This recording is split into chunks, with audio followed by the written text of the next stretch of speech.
मंगळवारी रात्री फुलेवाडी इथल्या कोल्हापूर महानगरपालिकेच्या अग्निशमन दलाच्या बांधकाम सुरू असलेल्या नव्या इमारतीचा स्लॅब कोसळून एका कामगाराचा जागीच मृत्यू झालाय, तर 6 जण जखमी आहेत. नवनाथ कागलकर असं मृत कामगाराचं नाव असून अन्य चौघांवर सीपीआरमध्ये उपचार सुरू आहेत.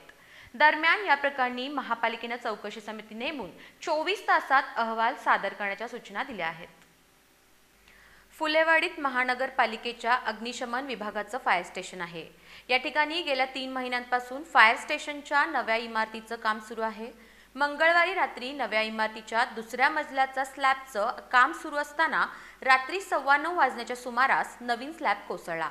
अचानक घडलेल्या घटनेनं स्लॅबवर असलेल्या कामगारांनी बाजूला उड्या घेतल्या, मात्र खालच्या मजल्यावर असणारे कामगार यात अडकून पडले. रात्रीच्या सुमाराला अचानक घडलेल्या या घटनेनं सगळ्यांचीच धावपळ आणि आरडाओरड सुरू केली होती. दरम्यान स्थानिक नागरिकांनी अग्निशमन दलाच्या मदतीनं तत्काळ मदत कार्य राबवलं आणि स्लॅबच्या ठिकाणी अडकलेल्या मजुरांना बाहेर काढायला सुरुवात केली.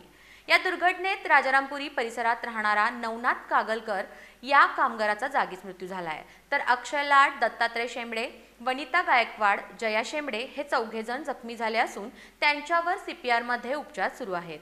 घटनास्थळी रात्री उशिरापर्यंत बचाव आणि मदत कार्य सुरू होतं. दरम्यान पोलीस अधीक्षक योगेश कुमार गुप्ता, जिल्हाधिकारी अमोल येडगे, महापालिका आयुक्त के मंजुलक्ष्मी, आमदार अमल महाडिक, माजी आमदार ऋतुराज पाटील यांनी घटनास्थळी धाव घेत माहिती घेतली.